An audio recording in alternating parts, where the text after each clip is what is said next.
Sir इस chapter में सिर्फ डिलीटेड पार्ट है ना कुछ? इस चैप्टर में डिलीटेड पार्ट है ना सर कुछ? हाँ हाँ हाँ, लेकिन आपको देखो आगे तो आपको दिक्कत आएगी, तो इसलिए आपको सारा ही पढ़ना पड़ेगा ना, यस सर। क्योंकि आगे कोई टॉपिक आएगा तो फिर आप उसको नहीं कर सकते, तो इसलिए जितना आते जा रहा है उतना देखते चले जाओ। Okay sir. ये लॉन्ग टर्म के लिए अच्छा रहेगा आपके लिए। Okay sir. तो इसमें है increasing order of electronegativity. Electronegativity का इंक्रीजिंग ऑर्डर बताना आपने, सी एन पी और एस आई। तो आपको कौन सा आंसर लग रहा है इसका 39 का? Sir option C. सी।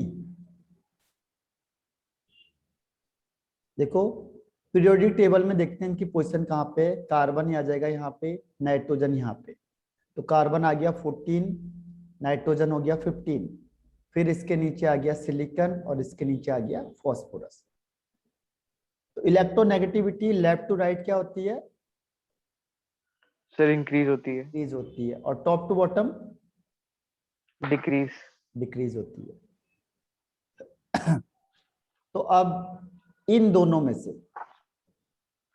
ये तो कम हो गए, तो इन दोनों में से एस आई बिल्कुल सही है, एस आई। उसके बाद फॉस्फोरस बिल्कुल सही है, फिर ये सी और एन, तो यानी सी इज द राइट आंसर। अब क्वेश्चन नंबर चल जाते हैं हम 40 पे। Question number 40, match column. इसमें से बताओ मैचिंग कौन सा है कॉलम का?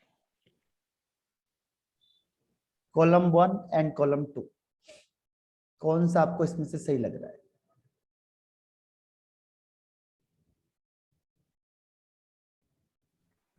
सर इसका ऑप्शन डी है। Option D. डी चेक कर लेते हैं एक बार। देखो डी में ए का 4, ए मतलब हीलियम, हाईएस्ट आयनेशन एंथैल्पी, बिल्कुल सही है, क्योंकि छोटा साइज होता है, फुली फिल्ड है, तो इसकी हाईएस्ट पूरे पीरियोडिक टेबल में सबसे हाईएस्ट इसी की होती है आयनेशन एनर्जी। तो हीलियम सही होगी आपके पास। बी का फर्स्ट, फ्लोरीन हाईएस्ट था, फ्लोरीन की हाईएस्ट इलेक्ट्रोनेगेटिविटी होती है पूरे पीरियोडिक टेबल में, तो ये भी बिल्कुल सही है।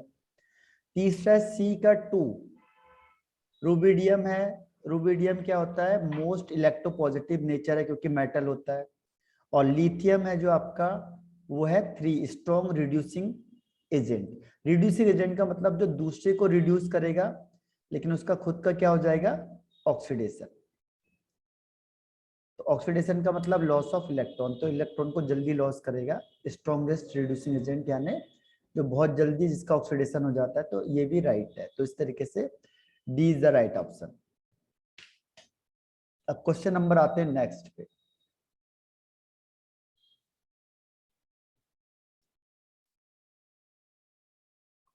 वन, फिर मैच द कॉलम आ गया है, इसमें चेक करना, F C L, F E, H E, D S को तो आप छोड़ भी सकते हो।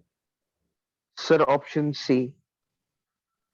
41 का ऑप्शन है सी। चलो चेक कर लेते हैं। सी में देखते हैं ए का 2, ए का 2 मैक्सिमम, हाँ ये अभी हमने किया था, मैक्सिमम इलेक्ट्रोनेगेटिविटी, बस एक से आ गया देखो आंसर। आपको फ्लोरीन यस देखा सर। 2 है ना, बस ये 2 है, तो बस यही आंसर है, इसके अलावा कुछ हो ही नहीं सकता। तो जो भी आपके पास कंफर्म होता है, कई बार पूरा देखने की जरूरत नहीं पड़ती है हमें। उसके बाद है, सर यहाँ पे Cl मैक्सिमम इलेक्ट्रॉन एफिनिटी क्यों हुआ? क्योंकि फ्लोरीन नहीं होता है, फ्लोरीन कम हो जाता है सीएल से, क्योंकि फ्लोरीन का होता है स्मॉल साइज, और इलेक्ट्रॉन एफिनिटी मतलब होता है इलेक्ट्रॉन को गेन करने की पावर, अपनी तरफ अट्रैक्ट करने की पावर। तो फ्लोरीन की क्या होगी? कम हो जाएगी। क्यों? क्योंकि छोटा साइज होता है, तो जो यस सर। इलेक्ट्रॉन होंगे वो इलेक्ट्रॉन डेंसिटी ज्यादा होती है, इलेक्ट्रॉन बिल्कुल पास पास हो जाएंगे, इलेक्ट्रॉन इलेक्ट्रॉन 4 5 6 7 8 ये बिल्कुल पास पास हो जाएंगे। तो जैसे ही बाहर से इलेक्ट्रॉन यहाँ एंटर करेगा, तो इलेक्ट्रॉन, इसकी तो कैपेसिटी बहुत ज्यादा है, ठीक है, फोर्स ऑफ अट्रैक्शन बहुत ज्यादा है, लेकिन बाहर से इलेक्ट्रॉन ज्यादा हो गए, तो इलेक्ट्रॉन इलेक्ट्रॉन रिपल्सन इसमें हाई हो जाता है।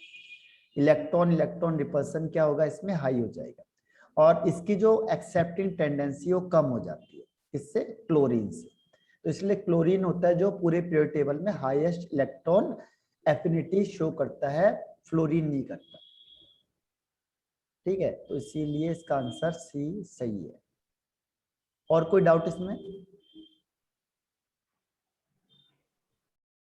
No sir. Question number 42, assertion reason type आ गया है। तो इसमें 42 का आंसर क्या हो सकता है कि noble gases are highly reactive.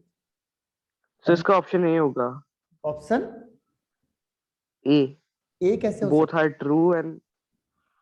तो नोबल गैस तो हाईली अनरिएक्टिव होते हैं, ये तो कह रहा है रिएक्टिव होते हैं। नोबल गैस का मतलब कौन से हुए? Helium, yes neon, sir. Argon, ये यस तो सर। अनरिएक्टिव होते हैं ना, ये तो रिएक्शन ही नहीं करते यस कभी। सर। तो ये रिएक्टिव कहां से हो गए? Okay sir. नोबल गैस क्या होते हैं? फुली फिल्ड होते हैं। Yes sir. जो भी फुली फिल्ड होता है वो अनरिएक्टिव होता है, रिएक्शन तो करेगा नहीं। सर इसका रीजन सही है। हाँ, अब देखो अगर ये 100% गलत हो गया तो ये 100% सही होगा, बस इतना ध्यान रखना, क्योंकि एक ना एक तो सही होगा ही होगा। तो जब रीजन सही होता है तो आंसर कौन सा हो जाता है? डी। Sir option C. नहीं, डी। सी तब होगा जब असर्शन राइट होगा, तो सी। Okay sir. जब रीजन राइट होगा तो D. Okay sir. Question number 43, element in the element. same vertical column have same similar properties। और रीजन है element having periodic dependence upon the atomic number। तो 43 का answer आपको कौन सा लग रहा है?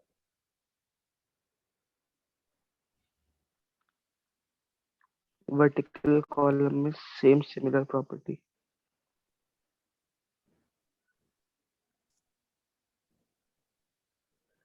सर इसमें असर्शन तो सही है। हाँ, एलिमेंट है period dependence upon the atomic number, periodic dependence periodic का अपॉन द मतलब होता एटॉमिक है नंबर। कि repetition after a fixed interval. Periodic का जनरली मतलब क्या होता है? रिपीट करना। रिपीटिशन होता है आफ्टर अ फिक्स्ड इंटरवल, उसे कहते हैं वर्ड पीरियड। जैसे आपके पीरियड लगते हैं स्कूल में, क्लास 1 2, फर्स्ट पीरियड, सेकंड, तो रिपीटिशन होता है, पर डे सेम रिपीटिशन होता है आफ्टर अ फिक्स्ड इंटरवल, उसे कहते हैं पीरियोडिक। Yes sir. सर ये भी सही है।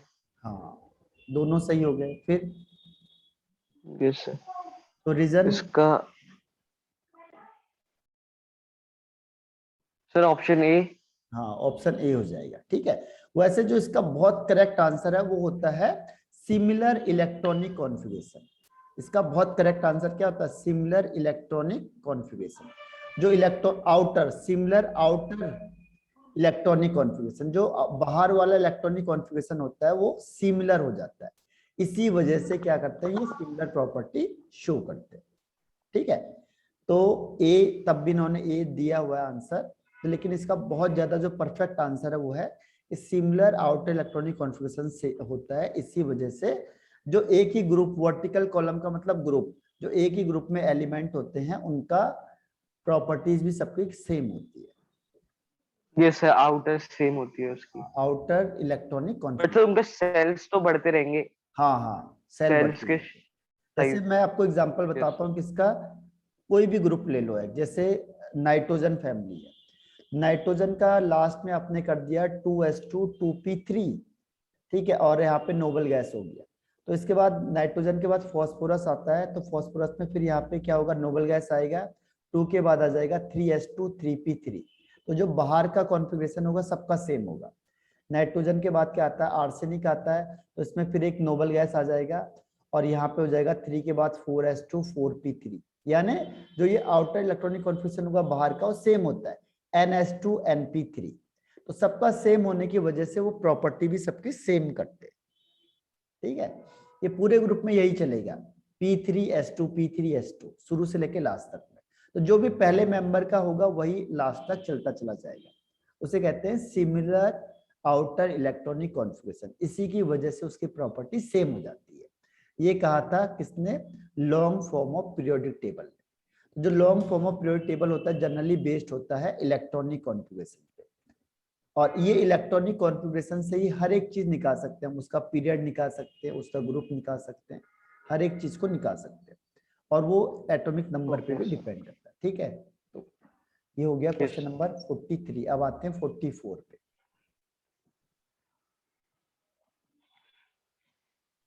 Element having 1s2 2s2 2p6 3s2 और 1s2 2s2, इसका इलेक्ट्रॉनिक कॉन्फ़िगरेशन कह रहा है कि सेम पीरियड में बिलोंग कर रहा है, और बोथ हैव सेम आउटर, ये वही चीज मैंने जो अभी आपको बताई थी, ये उसी चीज को बोल रहा है, both have same outer most electronic configuration. तो ये बताओ इसमें से कौन सा सही है, कौन सा आपको लग रहा है गलत है?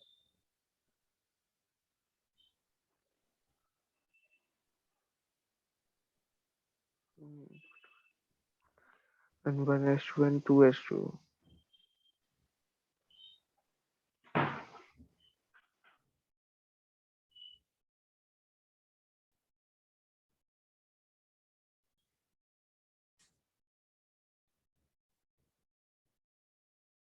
ये अभी हमने डिस्कस किया था इससे पहले, Yes, sir. बताओ।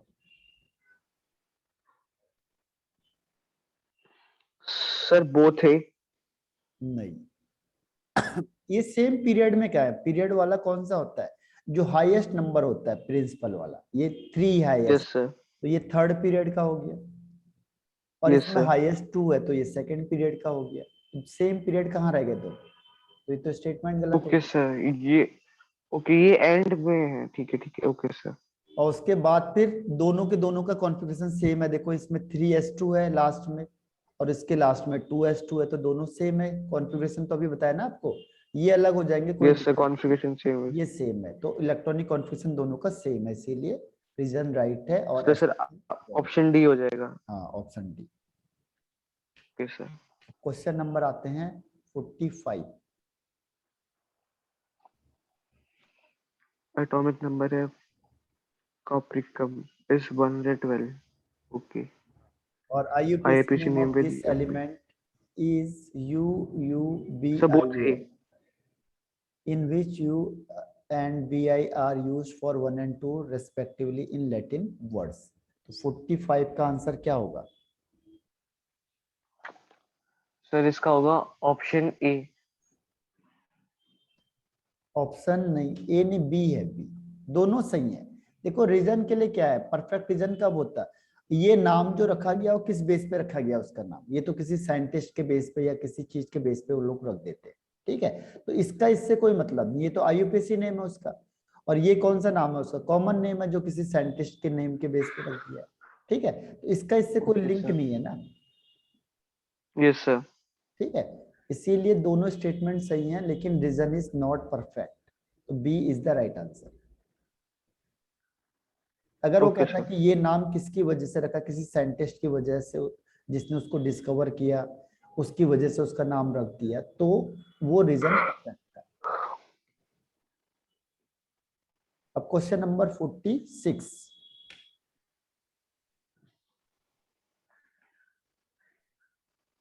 assertion है इसमें, the atomic radii of the element of the oxygen family are smaller than the atomic radii of the corresponding element of the nitrogen family। Nitrogen family के कंपैरिजन में oxygen होता है जो उसका size छोटा होता है, और रीजन कह रहा है कि member of the oxygen family are more electronegative and thus have lower value of nuclear charge than those of nitrogen family. तो आपको कौन सा आंसर लग रहा है इसका?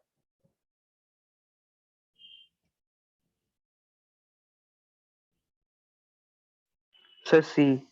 हाँ, सी राइट है, क्योंकि एसर्शन राइट है और रीजन रॉन्ग है। क्योंकि रॉन्ग है। Yes sir. हाँ, क्योंकि जब आप साइज देखोगे तो साइज क्या होता है, नाइट्रोजन ऑक्सीजन, तो लेफ्ट टू राइट डिक्रीज करता है साइज, यानी नाइट्रोजन का साइज बड़ा होगा ऑक्सीजन से, तो सही है।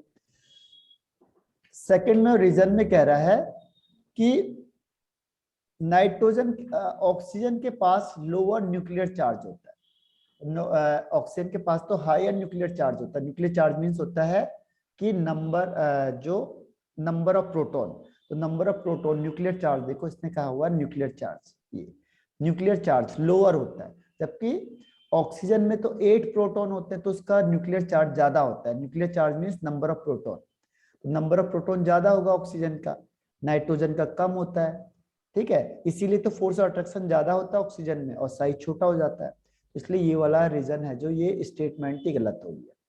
तो पहला स्टेटमेंट सही है, तो C is the right answer. Question number 47,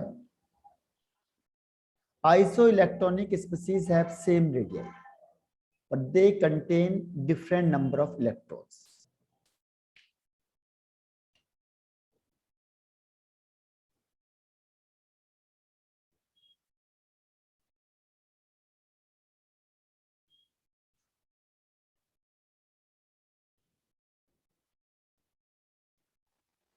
sir reason तो इसमें गलत है।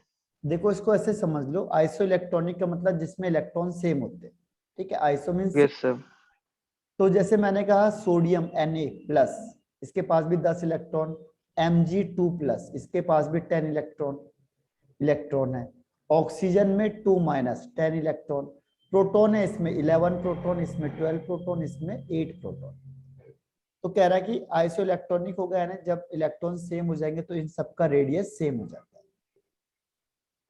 और सेकंड स्टेटमेंट कह रहा है कि they contain different number of electrons. Sir दोनों गलत लग रहे हैं मुझे तो। हाँ ये दोनों ही गलत है, इन्होंने मिस्टेक कर दी है, ठीक है, ये इन्होंने कोई मिस्टेक कर दी है, क्वेश्चन दोनों ही पॉइंट गलत है इसमें। क्योंकि यहाँ बताओ किसका साइज बड़ा होगा इनमें से, तीनों में से बताओ, 1 2 3 में से। सर साइज Na का बड़ा होगा। नहीं, नहीं सर, ऑक्सीजन का बड़ा होगा, Na का छोटा होगा। हाँ ऑक्सीजन का बड़ा, फिर उसके बाद कौन होगा? सर उसके बाद होगा Na, हाँ, और लास्ट में उसके बाद Mg। Mg। तो इसमें क्या होता है, जितने कम प्रोटॉन होंगे उतना साइज ज्यादा होगा, क्योंकि फोर्स ऑफ अट्रैक्शन कम लगेगा। सबसे कम फोर्स ऑफ अट्रैक्शन किस में लगेगा? ऑक्सीजन के साथ, और इलेक्ट्रॉन तो बराबर है, तो इसका साइज सबसे बड़ा हो जाएगा। और सबसे ज्यादा फोर्स ऑफ अट्रैक्शन होगा मैग्नीशियम में, इसीलिए उसका साइज छोटा हो जाएगा, ठीक है। तो ये दोनों स्टेटमेंट इससे गलत हो गया ना, इसने कहीं मिस्टेक कर दी इससे। अब क्वेश्चन नंबर आते हैं 48 पे। 48 वाला क्वेश्चन बताओ। The atomic and ionic radii generally decrease towards right in the period. The ionization enthalpy decreases on moving towards left in the period. इसमें से आपको कौन सा लग रहा है answer?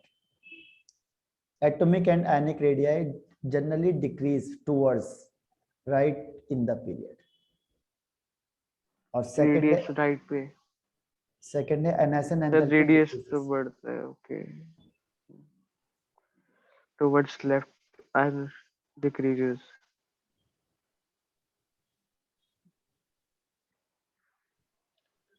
Sir option D.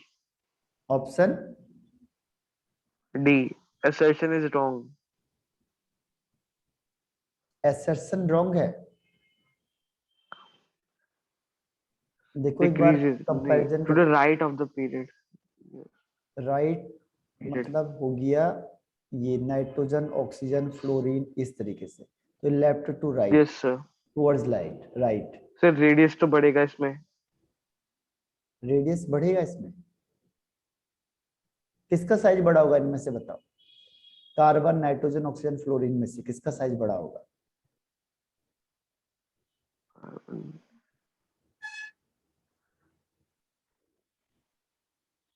Sir oxygen का, नहीं, एंड देन फ्लोरीन। ऑक्सीजन का नहीं, सबसे बड़ा साइज ऐसे होता है, लेफ्ट टू राइट जाते समय साइज डिक्रीज होता है, ओके ठीक है। सर। हाँ, तो कार्बन का सबसे ज्यादा, फिर नाइट्रोजन, ऑक्सीजन, फ्लोरीन। लिथियम सबसे बड़ा होता है अपने ग्रुप में, लिथियम नहीं होता, उससे बड़ा होता है नियोन। जो नोबल गैस होता है वो अपने ग्रुप का सबसे बड़ा साइज होता है, तो उसको हम जनरली काउंट कम करते हैं। उसके बाद लिथियम आता है, तो लिथियम से जैसे आगे बढ़ते जाओगे साइज डिक्रीज होता जाएगा। क्यों? क्योंकि न्यूक्लियर चार्ज इंक्रीज होने लगता है, और नंबर ऑफ सेल तो सेम रहते हैं, सेल सेम रहेंगे, लेकिन न्यूक्लियर चार्ज यानी नंबर ऑफ प्रोटॉन इंक्रीज होंगे ग्रेजुअली, उसकी वजह से साइज क्या होता जाएगा? कम कम होता जाएगा। तो लेफ्ट टू राइट जाते समय यस साइज सर। कम हो जाता है, लेकिन नोबल गैस का सबसे हाईएस्ट होता है क्योंकि उसमें कोई फोर्स तो लगेगा नहीं और ये फुली फिल्ड भी होता है। तो नोबल गैस यहाँ पे एक्सेप्शनल केस होते हैं बस। तो ये स्टेटमेंट तो राइट हो गया इसका। बच्चा ये रॉन्ग हो जाएगी फिर। 48 ये कह रहा है नहीं, एनएसएन एक minute. Enthalpy decreases on moving towards left in the period. Left का मतलब आप इधर चले गए पीरियड में, left hand side. Yes, okay sir, एक मिनट। तो लेफ्ट में वो यस, कह रहा है डिक्रीज होगा। आयोनाइजेशन। सर इसमें गेनिंग एंथैल्पी होगा ना ये, नहीं, इलेक्ट्रॉन्स को गेन करना। ये होता है कि रिमूव करने के लिए the amount of energy required to remove the electron, remove the outermost electron from an isolated gaseous atom. Left in period decrease, radius increase है तो जल्दी डिक्रीज हो जाएंगे। सर रीजन गलत लग रहा है मुझे। नहीं, ये स्टेटमेंट सही है कि गलत है? डिक्रीजेस, सर गलत है। देखो आपको मैं बता देता हूँ, जैसे एटॉमिक और आयनिक साइज होता है, एटॉमिक साइज और आयनिक साइज अगर हम इसको लेफ्ट टू राइट जाएंगे तो डिक्रीज करेगा, ठीक है, और टॉप टू बॉटम आएंगे तो इंक्रीज करेगा। इसके अलावा जैसे आयनेशन एंथैल्पी हो गई या इलेक्ट्रोनेगेटिविटी हो गई या इलेक्ट्रॉन गेन एंथैल्पी हो गई, ये जनरली लेफ्ट टू राइट जाएंगे तो इंक्रीज होती है और जब टॉप टू बॉटम जाएंगे तो डिक्रीज होती है, ठीक है। लेफ्ट टू राइट जाएंगे तो इंक्रीज होगी और टॉप टू बॉटम जाएंगे तो डिक्रीज होगी। तो ये कह रहा है कि जो आयनेशन एंथैल्पी अगर हम उससे लेफ्ट की तरफ जा रहे हैं यानी अपोजिट ऐसे जा रहे हैं, लेफ्ट लेफ्ट हैंड साइड, तो लेफ्ट हैंड साइड में क्या होना चाहिए इससे? Sir decrease. डिक्रीज ही होना चाहिए, ठीक है। तो ये स्टेटमेंट भी इसका सही हो गया, ये स्टेटमेंट भी सही है लेकिन रीजन नहीं है सही। ओके सर, तो ऑप्शन इसका बी। बी आंसर हो जाएगा,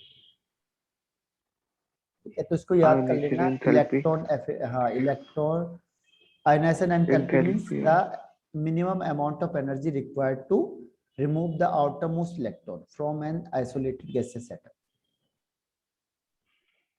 okay sir. 49 question. Boron has the smaller first ionization enthalpy than beryllium. और रीजन दे रहा है the penetration of 2s electron to the nucleus is more than the 2p electron, hence 2p electron is more shielded by the inner core of electrons than the 2s electrons. इसका मतलब क्या होता है देखो, जैसे सपोज करो ये nucleus है और न्यूक्लियस के बाहर जितने सेल लग जाएंगे तो ये जो न्यूक्लियस फोर्स है वो बाहर वाले पे लगा नहीं पाता क्योंकि अंदर इलेक्ट्रॉन आ गए, तो ये इसके फोर्स ऑफ अट्रैक्शन को कम कर देते, डिक्रीज कर देते, और डिक्रीज करने से इसकी फोर्स ऑफ अट्रैक्शन कम हो जाती है, ठीक है। और पेनिट्रेशन का मतलब होता है कि जब आप अरेंज करोगे तो जैसे 2s पहले आ गया 2p बाद में आ गया तो हम कहते हैं 2s की पेनिट्रेटिंग पावर ज्यादा है एज कंपेयर टू 2p, यानी जो न्यूक्लियस के पास होगा उसकी पेनिट्रेटिंग पावर ज्यादा है as compare to other one, ठीक है। तो अब आप में इसको इसमें से कौन सा आंसर लग रहा है आपको? Boron has the smallest first ionization enthalpy. एनएसएन enthalpy मतलब जब आप उससे इलेक्ट्रॉन को रिमूव करोगे तो किसमें ज्यादा एनर्जी लगेगी? बोरोन होता है आपके पास 5 एटॉमिक नंबर, तो इसे कहते हैं 1s2 2s2 एंड 2p1, और यस सर, बेरिलियम होता बेरिलियम है होता है 3, 4 होता है बेरिलियम। 2s2। हाँ, तो इन दोनों में से अगर यस आपको सर। लास्ट वाला इलेक्ट्रॉन निकालना है, इसमें से ये वाला इलेक्ट्रॉन, इसमें से यहाँ से इलेक्ट्रॉन, तो किससे ज्यादा एनर्जी लगेगी? सर बेरिलियम से। हाँ, क्योंकि फुली फिल्ड होता है। Beryllium yes sir. जनरली क्या होता है, लेफ्ट टू राइट इंक्रीज करता है, लेकिन ये फुली फिल्ड और हाफ फिल्ड आंसर को चेंज कर देते हैं। तो फुली फिल्ड होने की वजह से क्या होता है, जो बेरिलियम होता है इसका आयनाइजेशन एंथैल्पी ज्यादा हो जाती है एज कंपेयर टू बोरोन। ये एक ही स्टेप तक चलता है, बस एक स्टेप तक चलेगा, उसके आगे नहीं चलेगा। कार्बन के केस में नहीं चलेगा, कार्बन ज्यादा ही होगा फिर, ठीक है। और ये यस सेकंड सर। स्टेटमेंट कह रहा है कि the penetration of 2s electron to the nucleus is more than the 2p electron, hence 2p electron is more ये भी shielded। सही है। 49 का, ठीक है। यस सर, तो बट सर ऑप्शन बी होगा इसमें। इसमें देखो क्या कह रहा है अब यहाँ पे, अब वो कह रहा है ये इलेक्ट्रॉन निकलेगा, ये भी इलेक्ट्रॉन निकाल रहे हैं, ठीक है। अब आपने एनर्जी दी, निकाल रहे हैं, तो कह रहा है कि जो 2p होता है, 2p ज्यादा शिल्डेड हो जाता है, बचा देते हैं इसको, क्योंकि इसमें कौन भी आ गया, 2s भी आ गया, तो 2s बचा देगा न्यूक्लियस से, तो 2p बाहर होता है, तो ये इलेक्ट्रॉन आराम से निकल जाएगा बाहर। क्यों? क्योंकि इसको अंदर वाले ने बचा दिया ना, शील्ड कर दिया। इसके पास तो 2s यस इलेक्ट्रॉन सर। था, s में तो यहाँ पे इलेक्ट्रॉन है, न्यूक्लियस के ज्यादा पास है, ठीक है, और 2p थोड़ा दूर है, तो कहता है कि जो 2p होता है उसको कौन शील्ड कर देता है, 2s। इसकी वजह से न्यूक्लियस पूरा फोर्स यहाँ लगा नहीं पाता और ये इलेक्ट्रॉन आसानी से निकल जाता है। ये कह रहा है रीजन। तो ये रीजन सही लग रहा है या नहीं लग रहा है?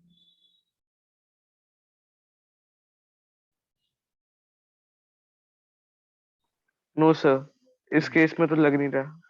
नहीं नहीं, रीजन सही है इसका, ठीक है। रीजन क्यों सही है देखो, क्योंकि मेन अभी मैंने क्या कहा कि जो आयनाइजेशन एंथैल्पी क्या होती है, एनर्जी रिक्वायर्ड। अब आपने क्या किया, जैसे न्यूक्लियस है, न्यूक्लियस में सेल है, अब ये बाहर इलेक्ट्रॉन है, तो न्यूक्लियस अगर पूरा फोर्स लगा रहा है, लेकिन इसको बीच में रोक देंगे फोर्स को, तो जो 2p का इलेक्ट्रॉन है तो क्या हो गया, फ्री हो गया, लूज बाउंड हो गया, तो थोड़ी सी आप हीट दोगे जल्दी से निकल जाएगा बाहर, क्योंकि आपने अंदर से सील कर दिया। इसीलिए तो जैसे जैसे यस सर। साइज बढ़ता है वैसे वैसे आयनाइजेशन एंथैल्पी क्या होती है, कम होती जाती है ना। जैसे जैसे साइज बढ़ेगा, जैसे 2 यस सेल सर। है, तो 2 सेल में आयनाइजेशन एंथैल्पी ज्यादा है, तो अगर आपने 3 सेल कर दिए तो आयनाइजेशन एंथैल्पी कम हो जाएगी, क्योंकि अंदर से सील्ड कर देंगे न्यूक्लियस के फोर्स को, तो न्यूक्लियस पूरा फोर्स बाहर वाले पे नहीं लगा पाता, तो फोर्स ऑफ अट्रैक्शन कम हो जाएगा, तो इलेक्ट्रॉन क्या होगा, इजिली रिमूव हो जाता है, ठीक है। तो ओके सर। इसीलिए ए हो जाएगा इसका, परफेक्ट रीजन भी है, मतलब रीजन तब भी सही है, ठीक? और पेनिट्रेट का मतलब 2s पहले रहेगा, 2p बाद में रहेगा, पहली चीज तो बिल्कुल सही है। और 2p इलेक्ट्रॉन को कौन शील्ड कर रहा है, 2s इलेक्ट्रॉन बचा देता है, तो जो भी न्यूक्लियस फोर्स लगाएगा तो 2s पहले है, 2p बाद में है, तो पहले इसी पे फोर्स लगा देगा, तो इससे ये बच जाएगा, तो इसका इलेक्ट्रॉन आराम से निकल जाएगा, इसीलिए ए राइट आंसर। क्वेश्चन नंबर करते हैं 50। Ionization enthalpy is the energy released to remove an electron from an isolated gaseous atom in its ground state. और रीजन है element which has a tendency to lose the electron to attain the stable configuration. तो आपको इसमें से कौन सा answer लग रहा है? Element which has a tendency to lose the electron to attain the, sir assertion तो राइट है। हाँ, reason element which has tendency to lose the electron, okay, to attain the stable configuration.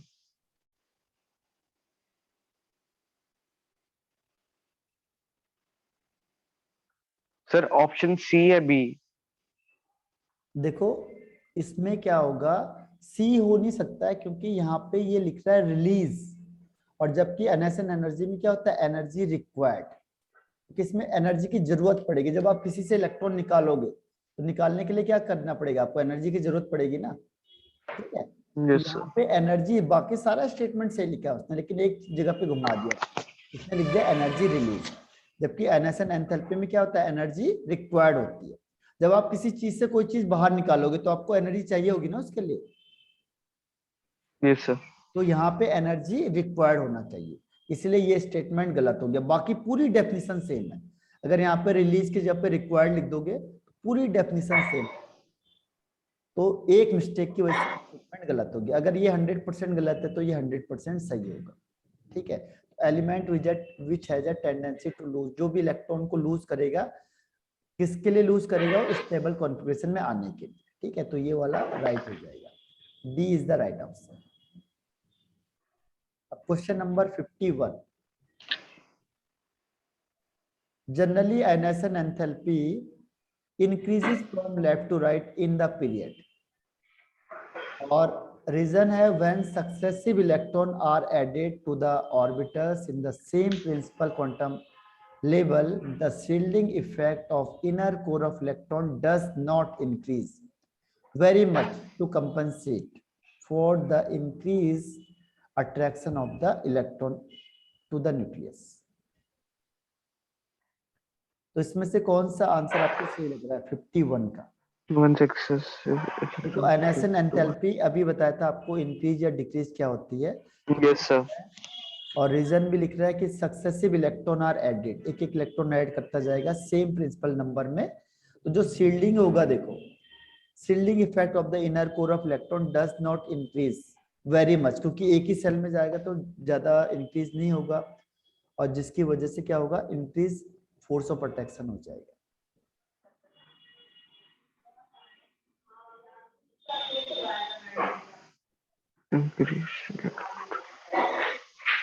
Sir option A. हाँ, option A बिल्कुल सही है, क्योंकि जैसे जैसे आप लेफ्ट टू राइट जाओगे क्या होगा कि नंबर ऑफ सेल तो इंक्रीज सेम होगा। रहते हैं, हाँ, यस लेकिन सर। जो न्यूक्लियर चार्ज है, फोर्स ऑफ अट्रैक्शन बढ़ता जाएगा, क्योंकि नंबर ऑफ प्रोटॉन या न्यूक्लियर चार्ज इंक्रीज होता जाएगा, और उसकी वजह से क्या होता है, एनएसएन एंथैल्पी बढ़ जाती है, मतलब ज्यादा एनर्जी रिक्वायर्ड होगी इलेक्ट्रॉन को निकालने के लिए। तो left to right increase. Sir radius decrease होता है ना इसमें, लेफ्ट टू राइट में? हाँ, रेडियस कम होगा और फोर्स ऑफ अट्रैक्शन ज्यादा होगा, तभी तो रेडियस कम हो जाता है। Yes sir. और सर इलेक्ट्रॉन्स उतने ही रहते हैं? हाँ, इलेक्ट्रॉन्स तो बढ़ते जाएंगे, सेल उतने ही रहते हैं, सेल। जैसे हमने कहा ओके सर। कि ये है Yes, sir. Carbon, nitrogen, oxygen, तो सेल सेम रहेंगे, 2 ही सेल रहेंगे सब में। लेकिन इसमें क्या होगा, 2s2 2p2, इसमें 2s2 2p3, इसमें 2s2 2p4। तो इलेक्ट्रॉन तो बढ़ रहे हैं लेकिन सेम सेल में बढ़ते जा रहे हैं, तभी वो कह रहा है, देखो वो जो शील्डिंग इफेक्ट ज्यादा अच्छा नहीं हो पाएगा, क्योंकि वो सेम सेल में आ रहे हैं, जो प्रिंसिपल क्वांटम नंबर है वो सेम है। तो जब सेकेंडरी में सब जा रहे हैं तो फोर्स जो शील्ड है वो कर नहीं पाएगा, इसकी वजह से फोर्स ऑफ अट्रैक्शन ज्यादा लगेगा, जो फोर्स ऑफ अट्रैक्शन वो बढ़ जाएगा, और जिसकी वजह से साइज कम हो जाता है और आयनेशन एंथैल्पी इंक्रीज हो जाती है। ठीक है, आया समझ में? अब question number 52, alkali metal have least value of ionization energy within a period। कहता है जो सबसे कम होता है वो एल्कली मेटल की होती है ionisation enthalpy. They precede alkaline earth metals in periodic table. तो आपको कौन सा आंसर इसमें से सही लग रहा है? They precede alkaline earth metal.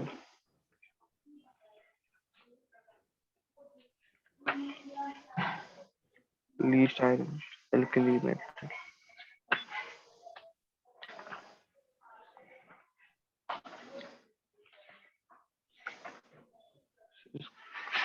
They precede alkaline earth metal. Sir option A. नहीं, बी।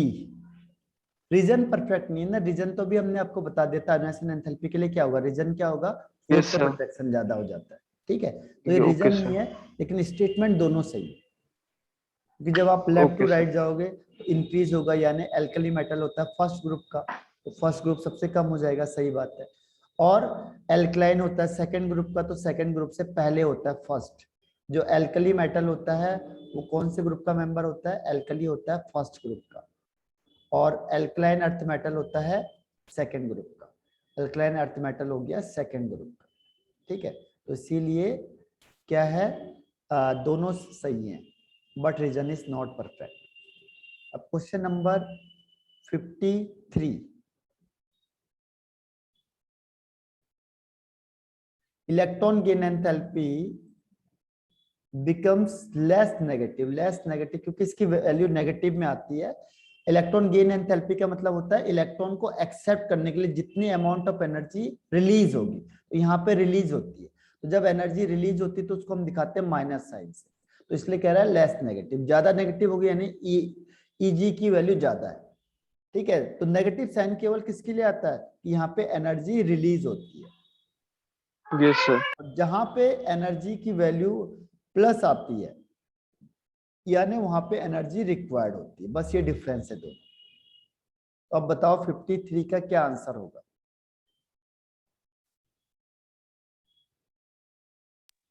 Sir option D.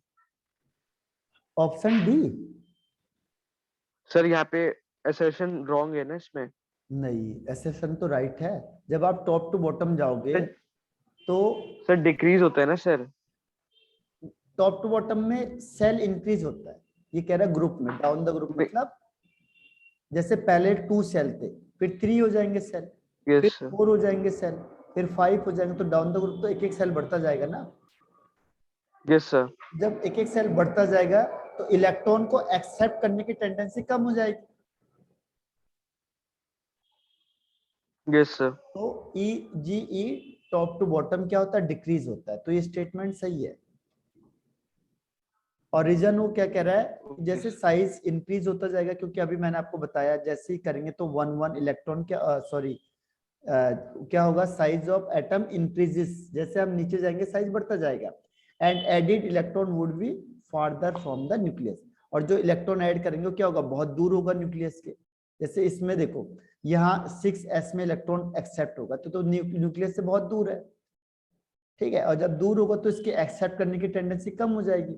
ये 2s में आएगा तो पास में है, तो इसमें एक्सेप्टिंग टेंडेंसी ज्यादा हो जाएगी। ठीक है, और जो जितना पास इलेक्ट्रॉन आएगा उतनी इलेक्ट्रॉन को एक्सेप्ट करने की टेंडेंसी ज्यादा होगी, यानी उसकी वैल्यू ज्यादा नेगेटिव हो जाएगी। ठीक है, Eg की वैल्यू ज्यादा नेगेटिव हो जाएगी। इसीलिए इसका आंसर हो जाएगा ए। रीजन भी परफेक्ट है और एसेशन भी परफेक्ट है। ठीक है, इसको एक और तरीके से कहता है कि जैसे जैसे हम टॉप टू बॉटम जाएंगे तो क्या होगा? साइज तो इंक्रीज होता जाएगा।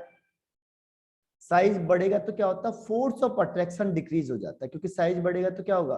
फोर्स ऑफ अट्रैक्शन कम होता जाएगा।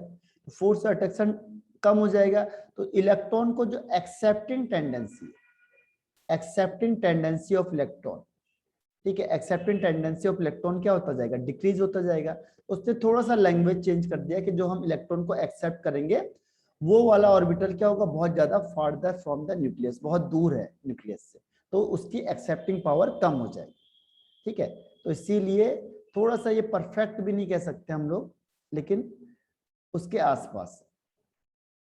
तो 53 का आंसर हो गया ए। ठीक है, अभी आपको रिज्वाइन करना है क्योंकि टाइम खत्म हो रहा है, तो रिज्वाइन करना है सेम आईडी पे। ठीक है, ओके सर।